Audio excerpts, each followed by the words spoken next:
The honeycombs built by the bees are so regular and flawless that it is astonishing for tiny animals to exhibit such a perfect structure. All combs consist of very regular hexagons. What do you think the bees need to consider when building a hexagonal honeycomb? The honeycomb cells have a 13-degree slope, which prevents honey from flowing out. Each of the internal angles of the honeycomb cells are formed at 120 degrees. If the angle with the ground were arranged correctly, but the inner angle were not arranged correctly, there would be disorders in the honeycomb.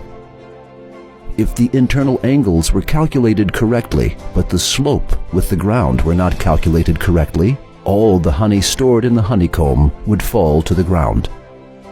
How do bees calculate this 13-degree slope and 120-degree internal angles of the honeycomb cells without using a T-square and a ruler? How do they achieve these precise values, which even an engineer would have difficulty in calculating? How do they build this flawless honeycomb construction, which surpasses even the most talented craftsmen, though they do not have a plan and a construction site supervisor directing them? How will those who do not explain a small insect's becoming a mathematician like an engineer, and then working as a skilled master, building such flawless combs by the verse, "And thy Lord taught the bee"? Explain it. The bee is a cause. The extraordinary work it does is an effect, a result. Since the cause is simple and the effect is perfect, the cause cannot be the doer.